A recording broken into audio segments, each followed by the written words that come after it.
Bom dia, turma. Hoje é sexta-feira, dia 14 de maio. Nós temos aula de português, matemática e ensino religioso. Língua portuguesa, nós vamos encerrar o nosso conteúdo falando sobre fábulas. Então, hoje nós vamos revisar as fábulas e fazer uma atividade sobre interpretação. Então, relembrando as fábulas, ontem vocês fizeram a produção textual de uma fábula, vocês já conhecem a estrutura de uma fábula, ela tem que ter um título, ela tem que ter um autor, ela tem um início, a apresentação dos personagens e do enredo da história, ela tem que ter um desenvolvimento, acontecimento na história, e ela tem que trazer um final que traga uma reflexão, que traga um ensinamento. E por último, ela traz a moral, o ensinamento bem explicadinho. Então, nós vamos ler aqui agora, eu trouxe a fábula O Leão e o Ratinho, só que com falas. Lembra que eu falei que as fábulas elas podem ser encontradas de várias maneiras? Porque elas são textos de relatos orais, então por isso a gente encontra ela escrita de várias maneiras. Nesse texto aqui do Leão e do Ratinho, vai mudar algumas coisas, vai mudar a quantidade de ratos, vai mudar que eles vão conversar entre si, coisa que no outro texto que a Pro apresentou não acontecia. Então vamos ver? Atividade já. Leia a fábula a seguir e em seguida responda as questões. O leão e o ratinho. Uma vez, quando o leão estava dormindo, um ratinho pôs-se a passear em suas costas. Isso logo acordou o leão, que segurou o bichinho com sua enorme pata e abriu a grande mandíbula para engoli-lo. Perdão, rei dos animais, gritou o ratinho, deixe-me ir, não o importunarei mais. Quem sabe se um dia não conseguirei pagar-lhe esse favor.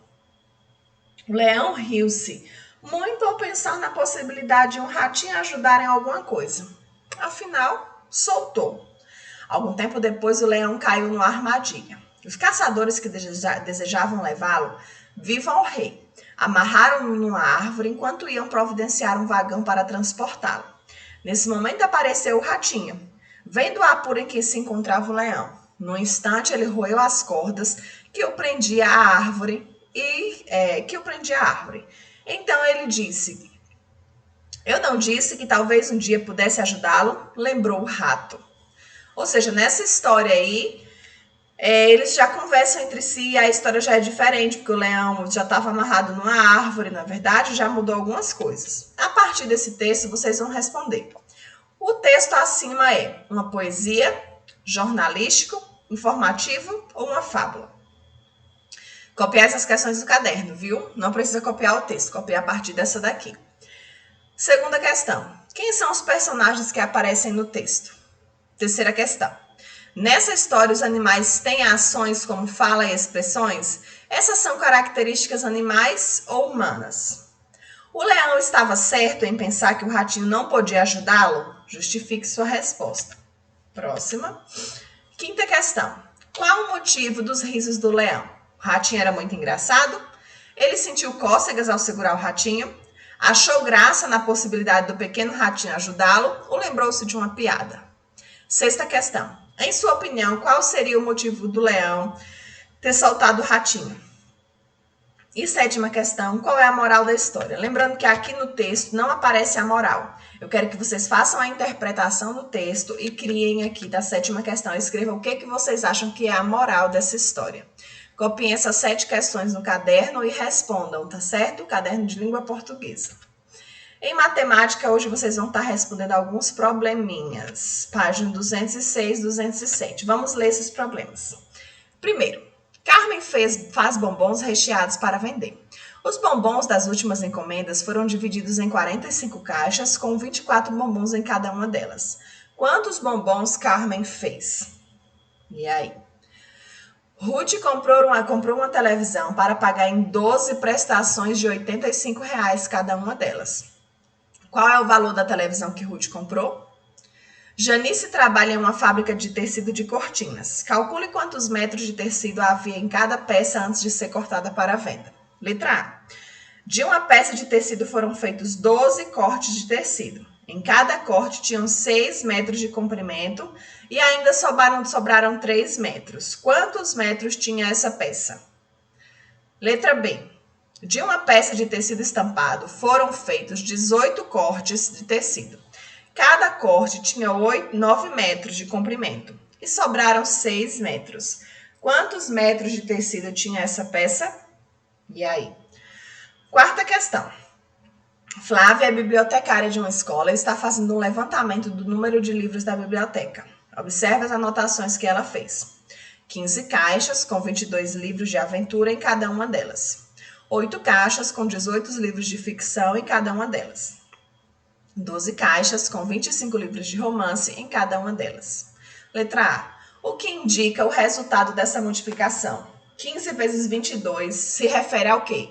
Aos livros de aventura, aos livros de ficção ou aos livros de romance? E aí? Letra B. Nessa situação, o que indica o resultado no seguinte cálculo? 15 vezes 22, mais 8 vezes 18, mais 12 vezes 25. O que essa multiplicação e somas seguidas representam? O que elas indicam? Você vai responder aí. Quinta questão. Tente resolver de cabeça os próximos problemas. Aí depois você vai anotar a resposta. Para uma corrida de bicicleta na cidade de Manaus, haviam 480 ciclistas inscritos, sendo a metade crianças. Quantos adultos participaram da corrida? E aí, vamos resolver essa continha de cabeça? Letra B. Dos 4.800 livros de uma biblioteca, a metade é composta de livros de literatura infantil. Quantos livros não são de literatura infantil? Essa é fácil. E por último, forme uma dupla e inventem um problema envolvendo o triplo de valor em reais, para que a outra dupla resolva de cabeça. Vocês vão criar no caderno aí de vocês um probleminha que envolva o triplo de dinheiro e vão resolver, tá certo? Essas atividades, páginas 206 e 207 de matemática. Ensino religioso, nós vamos falar hoje sobre a arte para os ancestrais. Os ancestrais, eles são pessoas que vivem no passado, já faleceram, que viveram no passado, já faleceram, mas que deixaram ensinamentos e memórias importantes para os seus descendentes. Esses ensinamentos e essas memórias são transmitidos de geração em geração. Para vocês entenderem melhor, exemplo, digamos que a mãe de vocês hoje sabe, ou o pai, sabe fazer ali uma sopa. E essa sopa, quem sabia fazer era a bisavó de vocês, que ensinou a avó de vocês, que ensinou o pai ou a mãe de vocês a fazer. Isso são conhecimentos passados pela ancestralidade. Os ancestrais de vocês são os avós, os bisavós, os tataravós de vocês. E esses ensinamentos, como receitas, costumes, religiões, podem ir passando de geração em geração. Então, ancestralidade são as pessoas que vieram antes de nós, tá bom? Continuando. As religiões têm diferentes formas de expressar a opinião dos ancestrais para as pessoas e para as culturas. Por exemplo, a transmissão de mitos, a realização de ritos e celebração de homenagem aos que já se foram e a representação por meio de obras de arte. Primeira imagem. Temos aí algumas cerimônias do budismo honram a vida dos ancestrais. Podem ser realizadas em casa e em templos, em cultos e em ritos ligados aos ciclos da natureza. Segunda imagem. É uma máscara do reino de Benin, na Nigéria, que é uma homenagem à ancestralidade. Terceira imagem. É uma celebração em homenagem aos antepassados durante o festival de Qingming, relacionado ao taoísmo. Quarta imagem. Entre os iorubás, os antepassados são os aliados mais poderosos para ajudar as pessoas a evoluir. Simbolizam a passagem do tempo e a rapidez da existência física. Quinta imagem. Na Umbanda, os pretos velhos representam a ancestralidade e sabedoria. E a sexta imagem, o Afroxé Iede-Ejebá, fundado em 1986 no Recife, tem por objetivos tratar da ancestralidade africana e mostrar a riqueza dos seus heróis, príncipes, reis e orixás. De acordo com isso que a Pro leu para vocês, vocês vão responder essa atividade aí do lado. Vamos copiar no caderno, tá bom? Procure uma imagem de arte religiosa em livros velhos aí na casa de vocês e cole no espaço a seguir. Tem que ser uma imagem de uma arte religiosa. Muitos livros têm fotos de igrejas, tem fotos de estátuas. Você vai pesquisar se essa arte tem a ver com religião. Aí você vai colar no caderno de vocês. No caso aí está escrito, cole o espaço a seguir. Mas como vocês não têm esse livro, vocês vão colar no caderno. Em seguida, vocês vão pesquisar e escrever o significado dessa obra e o nome da religião que ela representa. Exemplo, você colou lá a foto de uma catedral, de uma igreja bem grande, que foi toda esculpida na madeira e que tem várias decorações. Você vai pesquisar a história dessa igreja, descobrir o nome dessa igreja, dessa imagem que você vai recortar e vai dizer de qual religião ela é, tá certo? Então pesquise no livro Imagens de Artes Religiosas e colhem e em seguida pesquisem o significado dessa obra, o nome da religião que ela representa. Vamos continuar. Fazer o bem. A cruz, quando é representada vazia, ela simboliza a ressurreição de Jesus. Vamos fazer uma obra de arte simbolizando atos bons e transformadores que realizamos no nosso dia a dia? Primeira questão. Realize 10 ações que possam ajudar a vida de outras pessoas. Segunda questão. A cada atitude praticada, desenhe uma flor na cruz ao lado e em cada flor escreva o que você realizou.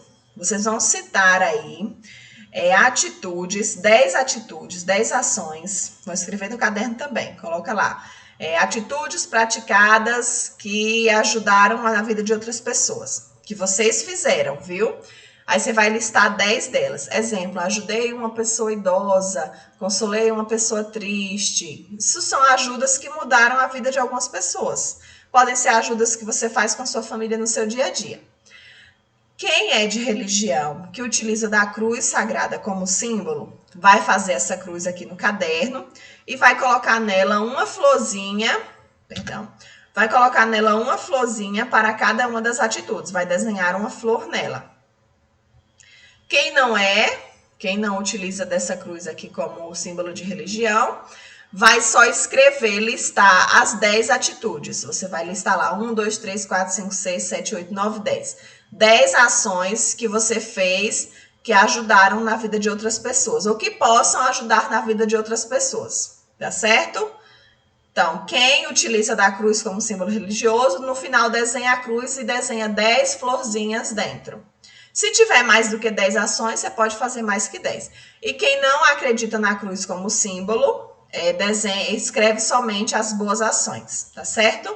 Então, a primeira atividade aí, você vai pesquisar uma arte religiosa, que é essa aqui, uma arte religiosa, e em seguida você vai pesquisar o nome dessa obra e de que religião ela é. Depois você vai listar 10 ações que possam ajudar as pessoas, a vida de outras pessoas, e vai escrever essas 10 ações que você já praticou ou pratica que ajudam na vida dessas pessoas. Quem utiliza da cruz como símbolo religioso, vai desenhar a cruz e desenhar 10 florzinhas dentro. Quem não utiliza, escreve somente as 10 ações, tá certo? Então, atividade de português no caderno, atividade de matemática no livro e atividade de ensino religioso para fazer no caderno, tá bom? Então, até a próxima aula. Um beijo grande e um bom final de semana. Tchau, tchau.